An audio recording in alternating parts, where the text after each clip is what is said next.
कई बार हमारे सामने एक ऐसी सिचुएशन सामने आती है जहाँ पे हमें कुछ खाने का मन कर रहा है और हम पर्टिकुलर रेस्टोरेंट तक या होटल तक या बाहर नहीं जा सकते हैं किसी भी सर्कमस्टांसेस पे या हमारा बाहर जाने का मन नहीं करता है। लेकिन हम फिर भी जो चीज़ हमारा खाने का मन कर रहा है हम उस चीज़ के लिए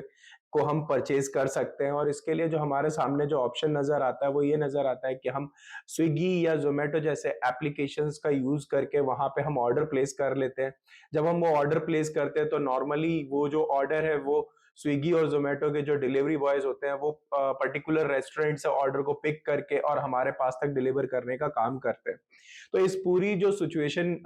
हमारे सामने आती है और ये इस तरीके से ज़ोमैटो जो या स्विगी जो है हमारे पास तक खाना पहुँचाने का काम करता है, तो यहाँ पे इन कंपनीज़ का अर्निंग मॉडल क्या है? ये एक चीज़ समझना ज़रूरी है। तो अगर हम कंपनी के जो सोर्सेज़ हैं, अगर हम उनके थ्रू बात करें तो नॉर्मली ये जो कंपनी का अर्निंग मॉडल है स्विगी और ज़ोमैटो का वो ये है कि जो रेस्टोरेंट से या जहाँ से भी हम फूड ऑर्डर करते हैं, वहाँ से ये लोग फूड को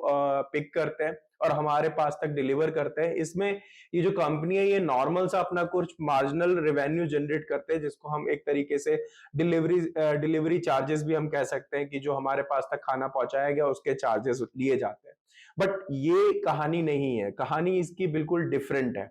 कहानी इसकी डिफरेंट कैसे है, इस चीज़ को हम समझेंगे। इसको हम इस तरीके से समझ सकते हैं कि जब भी हम किसी भी ऐप का यूज़ करें, स्विगी या ज़ोमैटो का जब हम ऐप यूज़ करते हैं, तो वहाँ पे जो हम खाने के जो रेट्स होते हैं, जैसे फॉर एग्ज़ाम्पल बर्गर या चाउमीन की बात करें या हम पिज़्ज़ा की बात करें, तो इस तरीके की चीज़ें जो हैं जिनको हम देखते हैं, तो उसमें जो प्राइस मेंशन होता है, वो प्राइस और जो उस पर्टिकुलर रेस्टोरेंट से ऑर्डर प्लेस किया गया, उस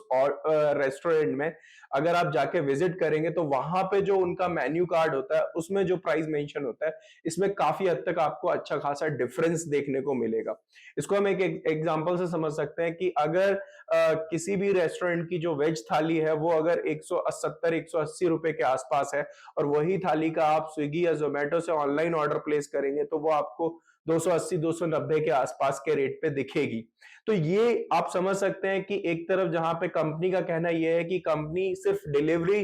के चार्जेस से रेवेन्यू जनरेट करती है, वहां पे किस तरीके से कंपनी आपको ज्यादा कॉस्टिंग ऑलरेडी अपने प्लेटफॉर्म पे दिखा रही है एंड देन उसके बाद वो जो डिलीवरी करने के चार्जेस हैं वो तो फिर एक्स्ट्रा ऐड होंगे ही होंगे। तो नॉर्मली यहाँ पे जो कहा जा रहा है कि कंपनी सिर्फ डिलीवर करके रेवेन्यू जनरेट करती है, बट एक्चुअल में जो रेवेन्यू जनरेट करने का तरीका है वो ये है कि जो मेन्यू कार्ड में रेट मेंशन है उससे कई गुना ज्यादा कई बार तो दुगना से ज्यादा या डबल तक रेट चार्ज किए जाते हैं और उसके अलावा उस उन चार्जेस के अलावा आपसे डिलीवरी चार्ज भी लिए जाते हैं। इसके अलावा एक बड़ी सिचुएशन सामने हमारे सामने कई बार ऐसी भी हमने फेस की है कि जो चीजें हमें पर्टिकुलर रेस्टोरेंट की या किसी भी रेस्टोरेंट के जो फूड प्रोडक्ट हैं वो हमें स्विगी या जोमेटो के प्लेटफॉर्म पे दिख रहे हैं। अब हम उसी चीज को मान लेते हैं कि हम सोचते हैं कि चलो यहाँ से हम प्लेटफॉर्म से नहीं ले रहे, हम उसी रेस्टोरेंट से जाके पिक कर लेते हैं। तो जब हम उस रेस्टोरेंट पे जाते हैं तो हम उस रेस्टोरेंट पे जब वो खाने की चीजें मांगते हैं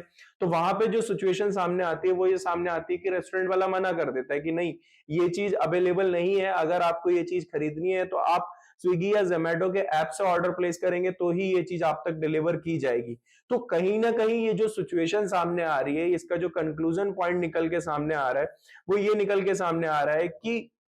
ये जो डिलीवरी कॉस्ट है इसके अलावा भी कुछ तरीके ऐसे अपनाए जा रहे हैं जहां पे रेस्टोरेंट के मालिक और इसके बाद स्विगी और जोमेटो ये जो कंपनी है ये आपस में तीनों लोग मिलके एक तरीके से अपना एक ग्रुप क्रिएट कर ले रहे हैं और उस ग्रुप क्रिएट करने के बेसिस पे ये कुछ ऐसी स्ट्रेटेजीज अपना रहे हैं जहां पे या तो फूड जो है वो इस पर्टिकुलर प्लेटफॉर्म पे ही अवेलेबल रहेगा या फिर जो रेट्स मिल रहे हैं वो काफी ज्यादा रेट मिल रहे हैं। तो ये इस तरीके से कुछ एक्स्ट्रा रेवेन्यू भी जनरेट किया जाता है जो कि एक तरीके से हिडन रेवेन्यू की तरीके से ये लोग ले रहे हैं और लोगों को इसमें जो बेसिकली जो सिचुएशन फेस करनी पड़ रही है वो ये फेस करनी पड़ती है कि जो इसका जो इम्पैक्ट है वो कंज्यूमर की पॉकेट पे पड़ता है। हालांकि इस पर जो स्विगी और जोमेटो के जो सोर्सेज है उनका कहना ये है कि ये जो रेस्टोरेंट की तरफ से जो प्राइस दिख रहे हैं आपको स्विगी और जोमेटो के प्लेटफॉर्म पे, ये प्राइसेस खुद जो रेस्टोरेंट के ऑनर होते हैं वही डिसाइड करते हैं। लेकिन अब जो हम इस पूरी सिचुएशन को समझ रहे हैं इसमें हमें एक जो सिचुएशन सामने आ रही है या जो कंक्लूजन सामने आ रहा है वो ये आ रहा है कि रेस्टोरेंट के ऑनर एंड स्विगी और जोमेटो के जो प्लेटफॉर्म्स हैं ये लोग मिलके आपस में एक तरीके से एक कार्टल बिहेवियर कर रहे हैं, यानी कि फॉर्मेशन ऑफ कार्टल कर रहे हैं, ग्रुप बिहेवियर करते हैं, जहां पे अल्टीमेटली जो इम्पैक्ट है वो कंज्यूमर की पॉकेट पे पड़ेगा। तो ये एक इंफॉर्मेशन थी जो हमने आपके साथ शेयर की। ऐसे ही इंफॉर्मेशन के लिए बने रहिए इंडिया न्यूज बिजनेस के साथ। अगर आपको ये इन्फॉर्मेशन पसंद आई है तो वीडियो को लाइक करिए, चैनल को सब्सक्राइब करिए, कमेंट जरूर करिए, आपका कमेंट हमारे लिए बहुत मैटर करता है।